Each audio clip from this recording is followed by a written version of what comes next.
اللهم صل على محمد وعلى آل محمد كما صليت على إبراهيم وعلى آل إبراهيم إنك حميد مجيد. اللهم بارك على محمد وعلى آل محمد كما باركت على إبراهيم وعلى آل إبراهيم إنك حميد مجيد.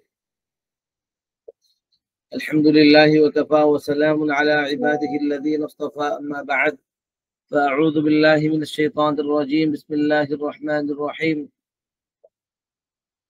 لقد كان لكم في رسول الله أسوة حسنة. صدق الله العظيم. الله سبحانه تبارك وتعالى لك شكريا।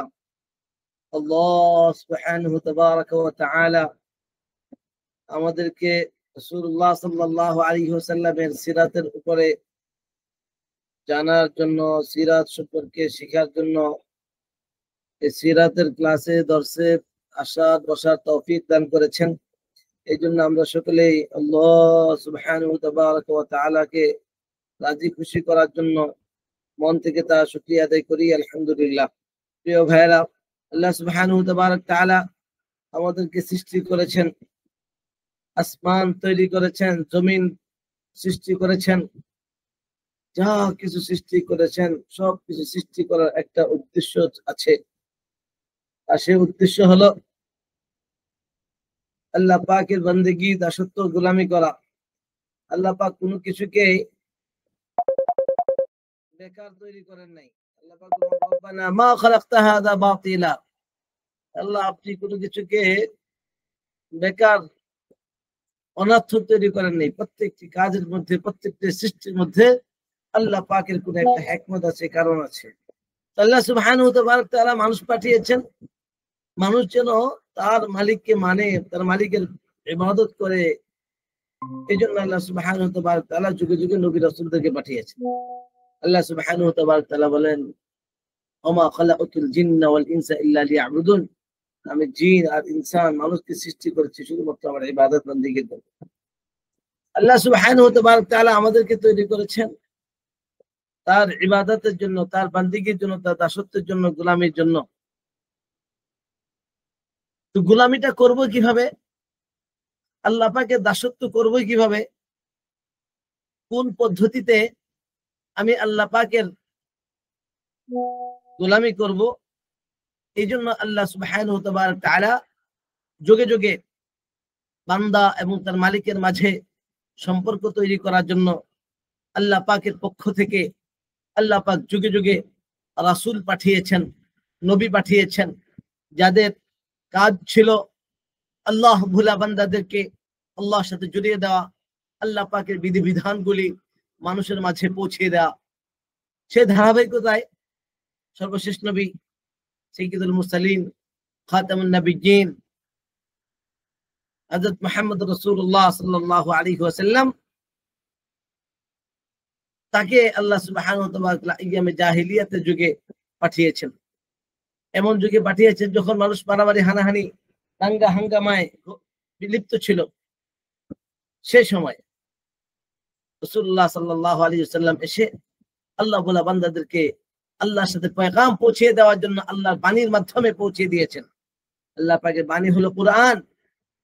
এই কুরআনুল কারীমের মাধ্যমে আল্লাহর বান্দারা যেন আল্লাহকে মানতে পারে, তার ইবাদত, তার আনুগত্য করতে পারে, এই জন্য তিনি মানুষের দ্বারে দ্বারে এই পয়গাম দাওয়াত পৌঁছিয়েছেন। এই জন্য আল্লাহ সুবহানাহু তাআলা রাসূল সাল্লাল্লাহু আলাইহি ওয়াসাল্লামকে আদর্শ বানিয়েছেন। আল্লাহ তাআলা বলেন, লাকাদ কানা লাকুম ফি রাসূলিল্লাহি উসওয়াতুন হাসানাহ। রাসূলুল্লাহ সাল্লাল্লাহু আলাইহি ওয়াসাল্লাম হলেন তোমাদের জন্য উত্তম আদর্শ, নমুনা। আর এই রাসূলুল্লাহ সাল্লাল্লাহু আলাইহি ওয়াসাল্লামকে মানলেই, তার আনুগত্য করলেই আমি পেয়ে যাব, পৌঁছে যাব, আমার আল্লাহ পাকের নৈকট্য লাভ করতে পারবো, আল্লাহ পাকের ভালোবাসা অর্জন করতে পারবো, আল্লাহ পাকের কুরব আমরা অর্জন করতে পারবো। আল্লাহ তাআলা বলেন, কুল ইন কুনতুম তুহিব্বুনাল্লাহ ফাত্তাবিউনি ইউহিব্বুকুমুল্লাহ। হে নবী সাল্লাল্লাহু আলাইহি ওয়াসাল্লাম, আপনি মানুষকে বলে দিন, কুল ইন কুনতুম তুহিব্বুনাল্লাহ, তোমরা যদি আল্লাহকে ভালোবাসতে চাও, ফাত্তাবিউনি, তাহলে তোমরা আমার অনুসরণ করো, ইউহিব্বুকুমুল্লাহ, আল্লাহ তোমাদেরকে ভালোবাসবেন। শুধু ভালোই বাসবেন নয়, ويغفر لكم ذنوبكم তোমাদের গুনাহ খাতাগুলিকে মাফ করে দেবে। এই জন্য আমার গুনাহকে মাফ করাতে হলে, আমার গুনাহ মাফ করানোর জন্য, আল্লাহর কাছে ক্ষমা পাওয়ার জন্য, আমার আল্লাহ পাকের নৈকট্য লাভ করার জন্য যে জিনিসটা দরকার সেটা হলো আল্লাহ পাক আল্লাহ রাসূল সাল্লাল্লাহু আলাইহি ওয়াসাল্লামের আনুগত্য করা, আল্লাহ রাসূল সাল্লাল্লাহু আলাইহি ওয়াসাল্লামের অনুসরণ করা, ইত্তেবা করা। প্রশ্ন হলো যে আমি তো জানি না নবীর জীবনী, আমি জানি না নবীর সিরাত, আমি কিভাবে ইত্তেবা করব? এই জন্যই আমাদের এই সিরাতের ক্লাস, যাতে আমরা সিরাত নবীর জীবনী শুনে আমার প্রত্যেকটা পদক্ষেপে আমি যেন নবীর জীবনী অনুসরণ করতে পারি, আমি যেন নবীর সাল্লাল্লাহু আলাইহি ওয়াসাল্লামের আনুগত্য করতে পারি, তার অনুসরণ করতে পারি, আল্লাহ পাকের মহব্বত ভালোবাসা আমরা অর্জন করতে পারি। আল্লাহ রাব্বুল আলামিন আমাদেরকে তৌফিক দান করুন। আর এই জন্যই আমাদের প্রিয় ভাই মাওলানা মুশাহিদ চমকপুরি উনি চমৎকার একটি গ্রন্থ লিখেছেন যে কোরআনুল কারীমের আলোকে রাসূল সাল্লাল্লাহু আলাইহি ওয়াসাল্লামের জীবনী, যা কোরআনের সাথে নবী আলাইহিস সালাতু জীবনীকে কিভাবে ফুটিয়ে তোলা যায় সুন্দর করে ফুটিয়ে তুলেছেন, যেটা আকরাব ইলাল কোরআন আকরাব ইলাস সুন্নাহ, যেটা আমাদের প্রত্যেকটি ব্যক্তির জন্য জানা জরুরি এবং সেই অনুযায়ী আমল করা জরুরি। আয়েশা সিদ্দিকা রাদিয়াল্লাহু তাআলা আনহাকে জিজ্ঞাসা করা হয়েছে যে রাসূলুল্লাহ সাল্লাল্লাহু আলাইহি ওয়াসাল্লামের চরিত্র কেমন ছিল, আখলাক কেমন ছিল? উনি বলেছেন কানা খুলুকুহু আল কোরআন, তার চরিত্র ছিল, তার আখলাক ছিল কোরআন। তোমরা কি কোরআন পড়ো না? কোরআন পড়লে নবী সম্পর্কে জানা যাবে। এই জন্য আমরা এই ধারাবাহিক ক্লাস থেকে আমরা লেগে থাকবো ইনশাআল্লাহ, এবং আমরা যা শিখছি তারপর আমল করব, এবং এর জন্য একটা প্রতিযোগিতাও আছে। এই প্রতিযোগিতায় আমরা নিয়মিত লেগে থাকার চেষ্টা করব। রাসূলুল্লাহ সাল্লাল্লাহু আলাইহি ওয়াসাল্লাম একটা বড় জীবনের সিরাতের বড় একটা অধ্যায় হলো দাওয়াত, বিশেষ করে অমুসলিমদের মাঝে দাওয়াত। রাসূলুল্লাহ সাল্লাল্লাহু আলাইহি ওয়াসাল্লাম উনি যতদিন পর্যন্ত 40 বছর পর্যন্ত উনি ওনার মেহনত করেছেন, মক্কি জিন্দেগি, মাদানী জিন্দেগি। আমরা যে দেখি রাসূলুল্লাহ সাল্লাল্লাহু আলাইহি ওয়াসাল্লামের দাওয়াতের মেহনত কেমন উপস্থিত ছিল। নবীজি মক্কার অলিতে গলিতে গিয়ে মানুষকে দাওয়াত দিতেন, আল্লাহ তাআলা বান্দাদেরকে আল্লাহর সাথে জড়াইতেন। যখন নাকি হজের মৌসুমে মানুষজন মিনাতে একত্রিত হতো, বিভিন্ন তাঁবুতে তাঁবুতে গিয়ে তিনি অমুসলিমদেরকে ইসলামের দাওয়াত দিতেন। এই জন্য নবীজির একটা ব্যথার কারণ হলো লাআল্লাকা বাকিউন নাফসাকা আলা আযারিহিম ইল্লাম ইউমিনু বিহাযাল হাদিস আসাফা, লোকগুলি কেন ঈমান আনছে না? এটা ছিল নবীজির অস্থিরতার কারণ, এটা ছিল নবীজির ব্যথার কারণ, নবীজির কষ্টের কারণ।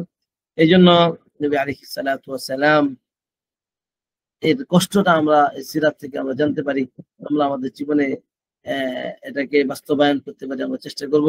আল্লাহ রাব্বুল আলামিন আমাদেরকে তৌফিক দান করুন, আল্লাহ রাব্বুল আলামিন আমাদেরকে আমল করার তৌফিক দান করুন, এবং সিরাতকে খুব ভালো করে জানার, বুঝার এবং সিরাতের উপর আমল করার তৌফিক দান করে। ক্লাসে যারা উপস্থিত হয়েছে, শুরু থেকে ছিলাম, আমরা প্রতিযোগিতাটাকে ব্যাপক করার চেষ্টা করব, যাতে প্রত্যেকটা মানুষ এটাকে জেনে অংশগ্রহণ করে তার থেকে শিক্ষা অর্জন করতে পারে, আমল করতে পারে। এই জন্য আমরাও চেষ্টা করবো আল্লাহ রাব্বুল আলামিন আমাদেরকে এই কাজগুলি করার, নবীর জীবন অনুযায়ী, নবীর সিরাত অনুযায়ী নিজের জিন্দেগি পরিচালনা করার তৌফিক দান করুন। وآخر دعوانا الحمد لله رب العالمين. السلام عليكم ওয়া রাহমাতুল্লাহি ওয়া বারাকাতুহু। ইন্নাল হামদালিল্লাহ নাহমাদুহু ওয়া নুসাল্লি আলা রাসূলিহিল কারীম, আম্মা বাদ। কাছে এবং দূরে যারা আমাদেরকে দেখছেন সকলকে অভিনন্দন, মোবারকবাদ। দাওয়া বিভাগ কর্তৃক আয়োজিত আজকের 20 দিনের এই ক্লাসের আজকের সমাপনী দিন আমরা উপস্থিত হতে পেরে আল্লাহর শুকর আদায় করছি, আলহামদুলিল্লাহ।